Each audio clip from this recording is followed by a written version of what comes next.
ಗೆಳೆಯರೇ ನಮಸ್ಕಾರ, ಹೇಗಿದ್ದೀರಿ ಎಲ್ರು? ಗೆಳೆಯರೇ, ಐ ಲವ್ ಮೊಹಮ್ಮದ್ ಇದು ಸಾಮಾನ್ಯವಾದ ವಾಕ್ಯ. ಇದು ಪ್ರವಾದಿ ಮೊಹಮ್ಮದ್ ಅವರ ಮೇಲಿರೋ ಪ್ರೀತಿಯನ್ನು ವ್ಯಕ್ತಪಡಿಸೋಕೆ ಇರೋ 3 ಪದಗಳು. ಆದರೆ ಇದೇ 3 ಪದಗಳು ಇಡೀ ದೇಶದಲ್ಲಿ ಕೋಲಾಹಲವನ್ನು ಸೃಷ್ಟಿ ಮಾಡಿದೆ. ಉತ್ತರ ಪ್ರದೇಶದ ಕಾನ್ಪುರದಲ್ಲಿ ಹೊತ್ತಿಕೊಂಡ ಸಣ್ಣ ಕಿಡಿ ಉತ್ತರಾಖಂಡ, ಮಹಾರಾಷ್ಟ್ರ, ತೆಲಂಗಾಣ ಮತ್ತು ಕರ್ನಾಟಕ ಹೀಗೆ ಬಹಳಷ್ಟು ರಾಜ್ಯಗಳಲ್ಲಿ ವ್ಯಾಪಿಸಿ ಬೀದಿಗಳಲ್ಲಿ ರ್ಯಾಲಿ, ಪ್ರತಿಭಟನೆ, ಪೊಲೀಸರ ವಿರುದ್ಧ ಘರ್ಷಣೆಗಳು, ಕಲ್ಲು ತೂರಾಟ ಮಾಡಿ ಹಿಂಸಾಚಾರಕ್ಕೆ ತಿರುಗಿದೆ. ಅದಕ್ಕಾಗಿ ಈಗಾಗಲೇ 100 ಜನರ ವಿರುದ್ಧ FIR ಕೂಡ ದಾಖಲಾಗಿದೆ. ಹಾಗಾದ್ರೆ ಪ್ರವಾದಿ ಮೊಹಮ್ಮದರಿಗೆ ಪ್ರೀತಿಯನ್ನು ತೋರಿಸೋ ಈ ದೊಡ್ಡ ಘೋಷಣೆ ಸಾಮೂಹಿಕ ಅಶಾಂತಿ ಆಂದೋಲನಗಳಿಗೆ ತಿರುಗಿಕೊಂಡಿದ್ದಾದ್ರೂ ಯಾಕೆ? ಈ ಬ್ಯಾನರ್ ಹಿಂದಿರೋ ಅಸಲಿ ಕಥೆ ಏನು? ಮೊದಲು ಸ್ಥಳೀಯ ಮಟ್ಟದಲ್ಲಿ ಶುರುವಾದ ಒಂದು ವಿವಾದ ರಾಷ್ಟ್ರೀಯ ಮಟ್ಟದಲ್ಲಿ ಹಿಂಸೆಯ ಸ್ವರೂಪ ಪಡೆದುಕೊಂಡಿದ್ದು ಹೇಗೆ? ಐ ಲವ್ ಮೊಹಮ್ಮದ್ ಹಿಂದಿನ ಅಸಲಿ ಕಹಾನಿಗಳೇನೋ? ಎಲ್ಲವನ್ನ ಈ ವಿಡಿಯೋದಲ್ಲಿ ನೋಡ್ಕೊಂಡು ಬರೋಣ ಬನ್ನಿ. ಗೆಳೆಯರೇ, ಐ ಲವ್ ಮೊಹಮ್ಮದ್ ಇದು ಭಾರತದಲ್ಲಿ ಶುರುವಾಗೋದಕ್ಕೆ ಕೇಂದ್ರ ಬಿಂದು ಆಗಿದ್ದು ಉತ್ತರ ಪ್ರದೇಶದ ಕಾನ್ಪುರ. ಅದು ಸೆಪ್ಟೆಂಬರ್ 4ನೇ ತಾರೀಕು. ಅವತ್ತು ಮುಸ್ಲಿಮರು ಪ್ರವಾದಿ ಮೊಹಮ್ಮದ್ ಅವರ ಜನ್ಮದಿನ ಅಂದರೆ ಈದ್ ಮಿಲಾದ್ ಆಚರಣೆ ಮಾಡ್ತಾ ಇದ್ರು. ಆಗ ಕಾನ್ಪುರದ ರಾವತ್ಪುರದಲ್ಲಿ ಮೆರವಣಿಗೆ ನಡೀತಾ ಇತ್ತು. ಇದೇ ಮೆರವಣಿಗೆಯ ಮಧ್ಯದಲ್ಲಿ ಒಂದು ಗುಂಪು ಐ ಲವ್ ಮೊಹಮ್ಮದ್ ಅಂತ ಬರೆದಿರೋ ಬ್ಯಾನರ್ ಅನ್ನು ಅಳವಡಿಸಿದ್ರು. ನೋಡೋಕೆ ಅದು ಸಾಮಾನ್ಯವಾದ ಬ್ಯಾನರ್ ರೀತಿಯಾಗಿ ಕಾಣಿಸಿದ್ರು. ಅಲ್ಲಿದ್ದ ಸ್ಥಳೀಯ ಹಿಂದೂ ಸಂಘಟನೆಗಳಿಗೆ ಇಲ್ಲೇನೋ ನಡೀತಾ ಇದೆ ಅನ್ನೋ ರೀತಿಯಾಗಿ ಕಾಣಿಸ್ತಾ ಇತ್ತು. ಅಲ್ಲಿ ಹಿಂದೂಗಳ ಆಕ್ಷೇಪಕ್ಕೆ ಕಾರಣ ಅಂದರೆ ಇದೊಂದು ಹೊಸ ಆಚರಣೆ ಅನ್ನೋದು. ಬಾರವಾ ಫತ್ ಅಥವಾ ಬಾರವಾ ಘಾತ್ ನಡೆಯೋ ಸ್ಥಳ ಅದು. ಬಾರವಾ ಘಾತ್ ಅನ್ನೋದು ಮುಸ್ಲಿಂ ಧಾರ್ಮಿಕ ಆಚರಣೆ ಆದರೂ ಅಲ್ಲಿ ಸಾಮಾನ್ಯ ಜಾತಿಗಳ ಧರ್ಮಗಳ ಒಗ್ಗಟ್ಟು, ಪರೇಡ್ ಮತ್ತು ದೈವಿಕ ಆಚರಣೆಯ ಜೊತೆಗೆ ನಡೀತಾ ಇತ್ತು. ಇಂತಹ ಎಲ್ಲರೂ ಒಗ್ಗಟ್ಟಾಗಿ ಸೇರಿ ನಡೆಸೋ ಜಾಗದಲ್ಲಿ ಇಂತಹ ಬ್ಯಾನರ್ಗಳನ್ನು ಹಾಕೋ ಪದ್ಧತಿ ಮೊದಲಿಂದ ಇರಲಿಲ್ಲ. ಇದನ್ನು ಉದ್ದೇಶಪೂರ್ವಕವಾಗಿ ಹೊಸದಾಗಿ ಮಾಡ್ತಾ ಇರೋದು ಯಾಕೆ? ಇಲ್ಲಿ ಬೇರೇನೋ ನಡೀತಾ ಇದೆ ಅನ್ನೋದು ಹಿಂದೂಗಳ ಅನುಮಾನಕ್ಕೆ ಕಾರಣ ಆಗಿತ್ತು. ಅದು 2 ಸಮುದಾಯಗಳ ನಡುವೆ ಮಾತಿನ ಚಕಮಕಿ ಏರ್ಪಡೋ ರೀತಿಯಾಗಿ ಮಾಡಿತ್ತು. ಪರಿಸ್ಥಿತಿ ವಿಕೋಪಕ್ಕೆ ಹೋಗೋ ಮೊದಲು ಪೊಲೀಸರು ಅಲ್ಲಿಗೆ ಧಾವಿಸಿದ್ರು. ಆಗ ಕಾನ್ಪುರ DGP ದಿನೇಶ್ ತ್ರಿಪಾಠಿ ಅವರು ಅಲ್ಲಿಗೆ ಬಂದಿದ್ರು. ಅವರ ಪ್ರಕಾರ ಧಾರ್ಮಿಕ ಮೆರವಣಿಗೆಗಳಲ್ಲಿ ಯಾವುದೇ ಹೊಸ ಪದ್ಧತಿಗಳನ್ನು ಪರಿಚಯಿಸೋ ಹಾಗಿಲ್ಲ. ಅದಕ್ಕೆ ಸರ್ಕಾರದ ನಿಯಮಗಳು ಅವಕಾಶಗಳನ್ನು ನೀಡಲ್ಲ. ವಿವಾದಿತ ಬ್ಯಾನರ್ ಹಾಕಿದ್ದ ಜಾಗದಲ್ಲಿ ಒಂದು ಟೆಂಟ್ ಇತ್ತು. ಕೆಲವರು ಅದನ್ನು ತೆಗೆದು ಹೊಸ ಟೆಂಟ್ ಹಾಕಿ ಅದರ ಮೇಲೆ ಐ ಲವ್ ಮೊಹಮ್ಮದ್ ಅನ್ನೋ ಬ್ಯಾನರ್ ಅನ್ನು ಹಾಕಿದ್ರು. ಆದ್ರೆ ಅಲ್ಲಿಗೆ ಬಂದಿದ್ದ ಪೊಲೀಸರು ಮಧ್ಯಪ್ರವೇಶ ಮಾಡಿ ಅಲ್ಲಿದ್ದ ಬ್ಯಾನರ್ಗಳನ್ನು ತೆಗೆದು ಹಳೆಯ ಬ್ಯಾನರ್ ಹಾಕಿದ್ರು. ಅಲ್ಲಿಗೆ ಬ್ಯಾನರ್ ಹಾಕಿದ್ದಕ್ಕೆ FIR ದಾಖಲಾಗಿರಲಿಲ್ಲ. ಆದರೆ ಪರಸ್ಪರ 2 ಸಮುದಾಯದವರು ಬ್ಯಾನರ್ಗಳನ್ನು ಹರಿದು ಹಾಕಿದ್ರು. ಅಲ್ಲಿ ಪೊಲೀಸರು ಮಧ್ಯಸ್ಥಿಕೆಯನ್ನು ವಹಿಸಿದ್ರು. ಅಲ್ಲಿ ಆರೋಪ ಗೊಂದಲಗಳ ವಾತಾವರಣ ಉಂಟಾಗಿದ್ದು ಅಲ್ಲಿಂದಲೇ ಶುರುವಾಯಿತು ಐ ಲವ್ ಮೊಹಮ್ಮದ್ ಅನ್ನೋ ಕಿಚ್ಚು. ಹಾಳಾಗಿ ಹೋಗ್ಲಿ, ಐ ಲವ್ ಮೊಹಮ್ಮದ್ ಅನ್ನೋದು ಇಲ್ಲಿಗೆ ಮುಗಿದು ಹೋಯ್ತಾ ಅಂದರೆ ಮುಗಿಯಲೇ ಇಲ್ಲ. ಅಲ್ಲಿ ಸೆಪ್ಟೆಂಬರ್ 9ನೇ ತಾರೀಕು 9 ಜನರನ್ನ ಕಾನ್ಪುರ ಪೊಲೀಸರು ಗುರುತಿಸಿ ಅನಾಮಿಕ ವ್ಯಕ್ತಿಗಳ ವಿರುದ್ಧ ದೂರನ್ನು ದಾಖಲು ಮಾಡಿದ್ರು. ಅದಕ್ಕೆ ಕಾರಣ ಮೆರವಣಿಗೆಯಲ್ಲಿ ಹೊಸ ಪದ್ಧತಿ ತಂದು ಕೋಮು ಸೌಹಾರ್ದತೆಗೆ ಧಕ್ಕೆಯನ್ನು ತಂದಿದ್ದು ಮತ್ತು ಸಾಂಪ್ರದಾಯಿಕ ಟೆಂಟ್ ತೆಗೆದು ಅದೇ ಸ್ಥಳದಲ್ಲಿ ಬೇರೆ ಟೆಂಟನ್ನು ಹಾಕಿದ್ದಕ್ಕೆ ಅಂತ. ಆದರೆ ಇದು ರಾಷ್ಟ್ರೀಯ ಮಟ್ಟದಲ್ಲಿ ಮತ್ತೆ ಬೆಂಕಿಯನ್ನು ಹಚ್ಚಿದ್ದು ಅಸಾದುದ್ದೀನ್ ಓವೈಸಿಯ ಅದೊಂದು ಟ್ವೀಟ್. ಅಲ್ಲಿ ಅಸಾದುದ್ದೀನ್ ಓವೈಸಿ ಸೆಪ್ಟೆಂಬರ್ 15ನೇ ತಾರೀಕು ಐ ಲವ್ ಮೊಹಮ್ಮದ್ ಅಂತ ಹೇಳೋದು ಅಪರಾಧ ಅಲ್ಲ.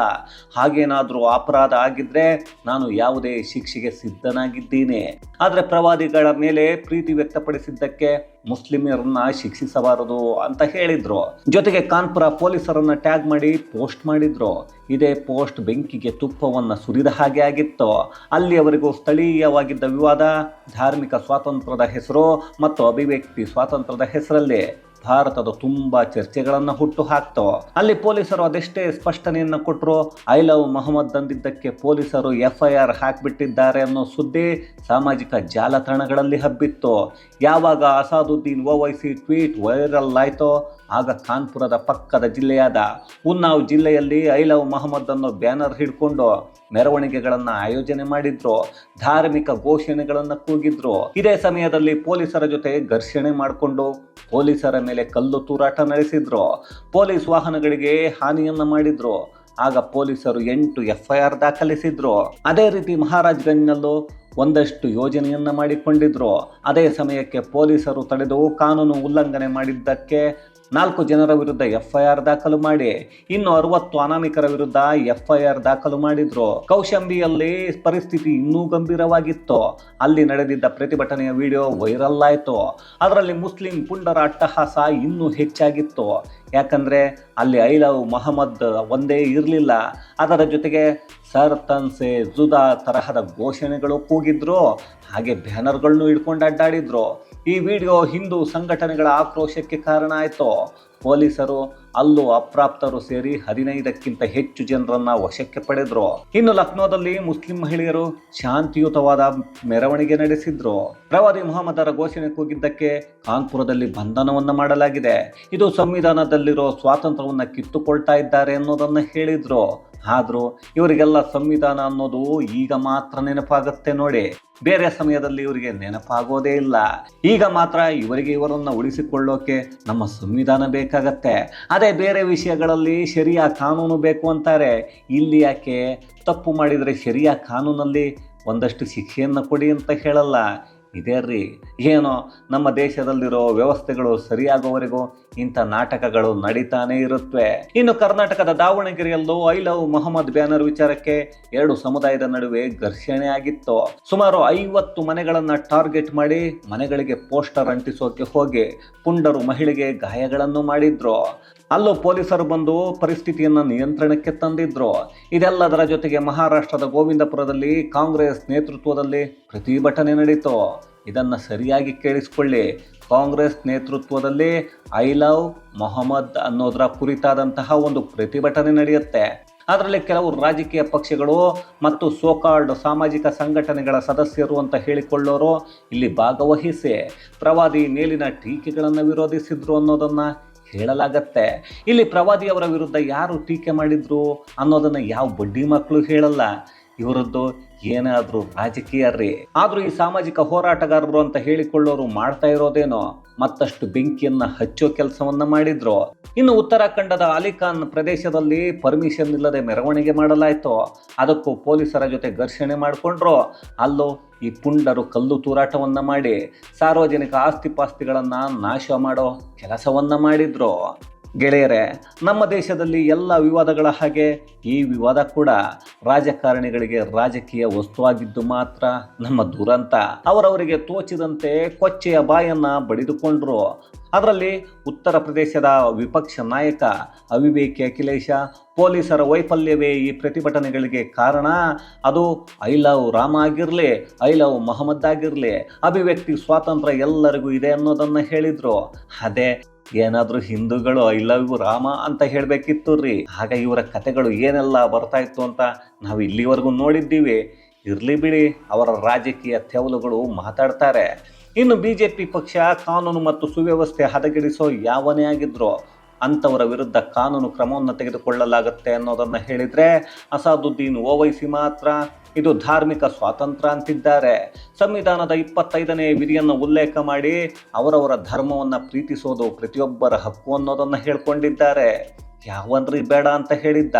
ಹಕ್ಕಿದೆ ಅಂತ ಹೇಳಿಬಿಟ್ಟು ನಾನು ಸರ್ ತನ್ಸೆ ಜುದಾ ಅನ್ನೋದನ್ನು ಹಾಕೊಂಡು ಅಡ್ಡಾಡ್ತೀನಿ ಅಂದರೆ ಅದಕ್ಕೆ ಎಲ್ಲಿದೆ ಅನ್ನೋದನ್ನು ಹೇಳಬೇಕಲ್ವೇ?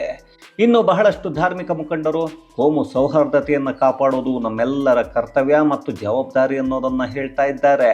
ಇನ್ನು ಐ ಲವ್ ಮೊಹಮ್ಮದ್ ಅಭಿಯಾನ ಸಾಮಾಜಿಕ ಜಾಲತಾಣಗಳಲ್ಲಿ ಶುರುವಾದ ನಂತರ ಈಗ ಮತ್ತೊಂದು ಅಭಿಯಾನ ಟ್ರೆಂಡ್ ಆಗ್ತಾ ಇದೆ. ಉತ್ತರ ಪ್ರದೇಶದ ವಾರಣಾಸಿಯಲ್ಲಿ ಹಿಂದೂ ಧಾರ್ಮಿಕ ಮುಖಂಡರು ಐ ಲವ್ ಮಹದೇವ್ ಅನ್ನೋ ಅಭಿಯಾನವನ್ನು ಶುರು ಮಾಡಿಕೊಂಡಿದ್ದಾರೆ.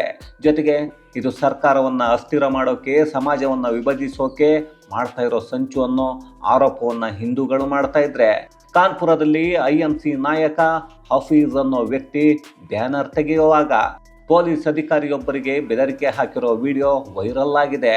ಇದರಿಂದ ಉದ್ವಿಗ್ನತೆ ಇನ್ನಷ್ಟು ಹೆಚ್ಚಾಗಿದೆ. ಹಾಗಾದರೆ ಐ ಲವ್ ಮೊಹಮ್ಮದ್ ಅನ್ನೋ ಸಾಮಾನ್ಯ ವಾಕ್ಯಕ್ಕೆ ಇಷ್ಟೆಲ್ಲ ರದ್ದ ಅಂತ ಆಯ್ತಾ ಅಂದರೆ ಖಂಡಿತ ಇಲ್ಲ. ಕೆಲವೊಂದು ವಿಷಯಗಳನ್ನು ನಾವು ಒಂದಕ್ಕೊಂದು ಲಿಂಕನ್ನು ಮಾಡಿದರೆ ಎಲ್ಲವೂ ಅರ್ಥ ಆಗತ್ತೆ. ಸಾರ್ವಜನಿಕ ಮತ್ತು ನಿರ್ದಿಷ್ಟ ಪ್ರದೇಶಗಳಲ್ಲಿ ಬಹಳಷ್ಟು ದಶಕಗಳಿಂದ ಧಾರ್ಮಿಕ ಪದ್ಧತಿಗಳು ನಿರ್ದಿಷ್ಟವಾಗಿ ಬಳಕೆಯಲ್ಲಿರುತ್ತವೆ. ಆದರೆ ಇದ್ದಕ್ಕಿದ್ದ ಹಾಗೆ ಯಾವುದೋ ಒಂದು ಸಮುದಾಯ ಹೊಸ ಆಚರಣೆಯನ್ನು ತಗೊಂಡು ಬಂದಾಗ ಇನ್ನೊಂದು ಸಮುದಾಯ ತನ್ನ ಪ್ರಾಬಲ್ಯ ಕಳೆದುಕೊಳ್ತಾ ಇದ್ದೇವೆ ಅನ್ನಿಸಬಹುದು, ಅಥವಾ ಬೇರೆ ಧರ್ಮದ ಹೊಸ ಆಚರಣೆ ಪ್ರಚೋದನೆ ಅನ್ನಿಸುತ್ತೆ. ಇಲ್ಲಿ ಕರ್ಮ ಅಂದರೆ ಪೊಲೀಸರು ಸರಿಯಾದ ರೀತಿಯಲ್ಲಿ ಮಾಹಿತಿಯನ್ನು ನೀಡಿದ್ರು, ಹೊಸ ಪದ್ಧತಿ ಮತ್ತು ಬ್ಯಾನರ್ ಬಗ್ಗೆ FIR ದಾಖಲು ಮಾಡಿದ್ದೀವಿ ಅನ್ನೋದನ್ನು ಹೇಳಿದರು.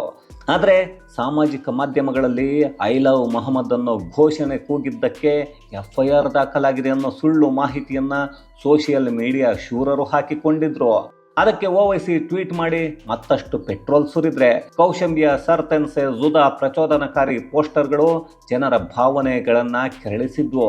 ಇದೆಲ್ಲ ಇವತ್ತು ಭಾರತದಲ್ಲಿ ಇಂತಹ ಕೆಲ ಹಿಂಸಾತ್ಮಕ ಕೃತ್ಯಗಳಿಗೆ ಕಾರಣ ಆಗಿವೆ. ಕೇವಲ ಇದೊಂದೇ ಅಲ್ಲ, ಇಲ್ಲಿ ವಕ್ಫ್ ತಿದ್ದುಪಡಿ ಬಿಲ್ ಬಗ್ಗೆ ಕೆಲ ಮುಸಲ್ಮಾನ ನಾಯಕರು, ಕೆಲ ಮೌಲಾನಗಳು ಅಂದುಕೊಂಡ ಹಾಗೆ ಸುಪ್ರೀಂನಲ್ಲಿ ತೀರ್ಪು ಬರದೇ ಇದ್ದಿದ್ದು ಕೂಡ ಇಂತಹ ಕೃತ್ಯಗಳನ್ನು ಮಾಡೋಕ್ಕೆ ನಿಂತಿದ್ದಾರೆ. ಅದೇನೇ ಆದರೂ ಇಲ್ಲಿ ಕೆಲ ಮುಸಲ್ಮಾನ ಪುಂಡರ ಟಾರ್ಗೆಟ್ ಮಾತ್ರ ಹಿಂದೂಗಳು, ಇನ್ನು ಕೆಲ ರಾಜಕಾರಣಿಗಳಿಗೆ ಇದು ರಾಜಕೀಯಕ್ಕೆ ಓಲೈಕೆ. ಇದಕ್ಕೆ ಸಾಯೋದು ಮಾತ್ರ ನಮ್ಮಲ್ಲಿರೋ ಅದೆಷ್ಟೋ ಅಮಾಯಕ ಜನರು. ಹಾಗಂತ ಅಲ್ಲಿರೋ ಅದೆಷ್ಟೋ ಮುಸಲ್ಮಾನ ಪುಂಡರಿಗೆ ಇದೆಲ್ಲವನ್ನು ಮಾಡೋಕ್ಕೆ ಹಣ ಎಲ್ಲಿಂದ ಬರುತ್ತೆ ಅನ್ನೋದು ಗೊತ್ತಾಗಬೇಕು ಅಂದರೆ ಬಾಂಗ್ಲಾದೇಶ, ಶ್ರೀಲಂಕಾ, ನೇಪಾಳ ಅಲ್ಲಿ ನಡೆದ ಒಂದಷ್ಟು ಬೆಳವಣಿಗೆಗಳನ್ನು ನೋಡಿದರೆ ಗೊತ್ತಾಗತ್ತೆ. ಅಲ್ಲಿ ಬಳಕೆ ಆಗಿರೋ ಟೂಲ್ ಕಿಟ್ ಮತ್ತೊಮ್ಮೆ ಭಾರತದಲ್ಲಿ ಬಳಕೆ ಮಾಡೋ ಪ್ರಯತ್ನವನ್ನು ಮಾಡ್ತಾ ಇದ್ದಾರೆ.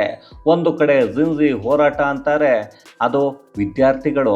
ಇನ್ನೊಂದು ಕಡೆ ಚಿಕ್ಕ ಪುಟ್ಟ ವಿಷಯಕ್ಕೆ ಪೊಲೀಸರು FIR ದಾಖಲು ಮಾಡಿದರೆ ಮುಸಲ್ಮಾನ ಸಮುದಾಯದ ಕಿಡಿಗೇಡಿಗಳು ದೇಶದ ತುಂಬ ಹಿಂಸೆಗಳನ್ನು ನಡೆಸೋಕೆ ಪ್ರಯತ್ನ ಮಾಡ್ತಾನೆ ಇರ್ತಾರೆ. ಇಲ್ಲಿ ವಿದೇಶಗಳಿಂದ ಹಣ ಹರಿದು ಬಂದಿದೆ ಅನ್ನೋದು ಗೊತ್ತಾಗಲ್ವಾ? ಯೋಚನೆ ಮಾಡಿ, ಆಗ ನಿಮಗೂ ಉತ್ತರ ಸಿಕ್ಕಿಬಿಡುತ್ತೆ. ಇದು ಗೆಳೆಯರೇ ಐ ಲವ್ ಮೊಹಮ್ಮದ್ ಹಿಂದಿರೋ ದೊಡ್ಡ ಕುತಂತ್ರದ ಕುರಿತಾದ ಒಂದಷ್ಟು ಮಾಹಿತಿ. ಮತ್ತಷ್ಟು ವಿಶೇಷತೆಗಳೊಂದಿಗೆ ಮುಂದಿನ ವಿಡಿಯೋದಲ್ಲಿ ಭೇಟಿಯಾಗೋಣ. ಅಲ್ಲಿಯವರೆಗೂ ಕನ್ನಡವೇ ಸತ್ಯ, ಕನ್ನಡವೇ ನಿತ್ಯ.